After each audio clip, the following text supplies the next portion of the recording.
여러분, 명절이나 부모님 생신 때 오랜만에 고향집이나 부모님 댁에 모이면 이런 생각 한 번쯤 해보셨을 겁니다. 우리 부모님 집값 옛날에 비하면 엄청나게 올랐다는데 왜 우리 엄마 아빠는 아직도 10년 된 옷을 꺼내 입고 마트 마감 세일 전단지를 그렇게 꼼꼼히 챙기실까? 자식들 입장에서는 참 아이러니합니다. 대한민국에서 가장 안전하고 비싼 자산인 내 집을 깔고 앉아 계시면서 정작 손주, 용돈 주실 때는 지갑을 열었다 닫았다 망설이시는 것 같기도 하죠.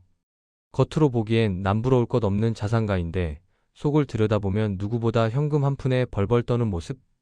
이게 지금 대한민국을 살아가는 수많은 부모 세대의 현실입니다. 그러면서 우리 자식들은 은연중에 이런 기대를 합니다. 지금은 저렇게 아끼셔도 나중에 저 집 물려받으면 내 인생도 좀 펴지겠지. 내 아파트 대출금도 저거면 다 갚고 남을 텐데. 하지만 여러분, 오늘 제가 아주 차갑고 냉정한 현실을 하나 말씀드려야겠습니다. 지금 대한민국의 부자 부모님들은, 아니 평범한 아파트 한 채를 가진 부모님들조차 그 집을 팔아서 여러분의 빚을 갚아줄 생각이 별로 없으십니다. 아니, 더 정확히 말하면 그 집을 팔지 않고 본인들의 아주 화려하고 안락하게 살 수 있는 완벽한 설계를 이미 끝내 놓으셨을지도 모릅니다. 2023년 통계청 가계금융복지조사에 따르면 대한민국 60세 이상 가구가 보유한 순자산 규모가 약 5천조 원에 달합니다. 감이 잘 안 오시죠? 우리나라 1년 예산의 8배가 넘는 돈이 이분들 주머니에 들어 있다는 뜻입니다. 그런데 이 거대한 돈은 지금 자식들의 기대와는 전혀 다른 방향으로 흐르고 있습니다. 집을 팔지 않고도 호텔 같은 실버타운에 들어갈 자금을 만들고 세금 한 푼이라도 아끼기 위해 자식보다 손주를 먼저 챙깁니다. 더 놀라운 건 이분들이 우리보다 훨씬 더 똑똑하게 금융시장을 활용하고 계신다는 겁니다. 은행 VIP 센터에 가보면 70대 어르신들이 월배당 ETF를 묻고 채권 만기를 계산하며 손주 명의로 절세하는 방법을 상담받고 계십니다. 오늘은 뜬구름 잡는 소리가 아니라 실제 통계와 금융권 현장에서 벌어지는 진짜 상속과 투자 전략을 이야기해 보려 합니다. 부모님은 왜 끝까지 집을 안 파시는지, 그리고 그 지독한 절약 뒤에서 어떤 거대한 재테크 성벽을 쌓고 계신지 그 소름 돋는 내막을 지금 공개합니다. 많은 분이 오해합니다. 집값이 이렇게 올랐을 때 팔아서 작은 집으로 옮기고 남은 돈으로 현금 부자로 살면 편할 텐데 왜 저렇게 고집스럽게 안 팔까? 답은 아주 명확합니다.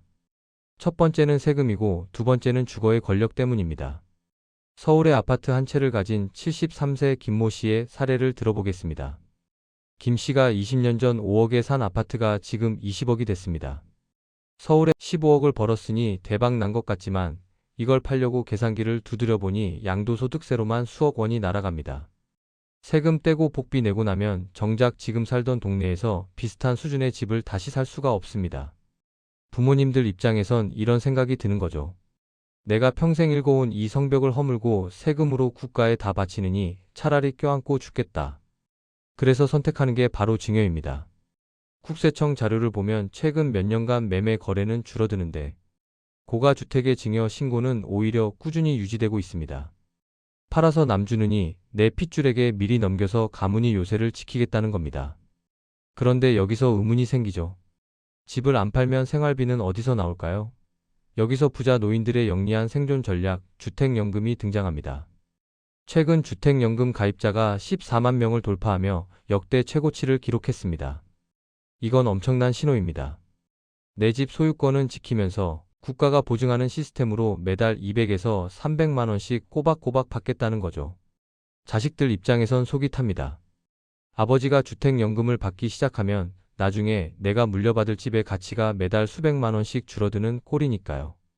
부모님이 20년을 더 사신다면 원금의 이자까지 합쳐서 수억 원의 유산이 사라지는 겁니다. 부모님은 이걸 알면서도 가입하십니다. 왜? 자식에게 생활비 달라는 소리 하기 싫고 내 노후를 당당하게 내 돈으로 셀프 부양하고 싶으시니까요. 여기에 한술 더 떠서 요즘 좀 더 적극적인 시니어들은 전세 보증금의 재투자라는 기술을 씁니다. 본인들은 공기 좋고 병원 가까운 곳에 전세나 실버타운으로 옮깁니다. 그리고 살던 집은 전세를 줍니다. 그럼 10억, 15억이라는 거대한 목돈이 손에 들어오죠. 이 돈은 이자가 한 푼도 안 나가는 무이자 대출이나 다름없습니다. 부자 노인들은 이 돈을 들고 금융시장으로 달려가 연 5에서 6%의 배당 수익을 만들어냅니다. 부동산이라는 무거운 자산을 아주 가벼운 현금 인출기로 바꿔버리는 기술, 이게 지금 시니어들이 집을 꽉 쥐고 있는 진짜 이유입니다. 이제 금융시장으로 가보겠습니다. 여러분, 요즘 증권사 VIP 센터의 화두는 어떤 주식이 대박 날까가 아닙니다. 이거 사면 내 통장에 매달 얼마씩 들어와? 입니다.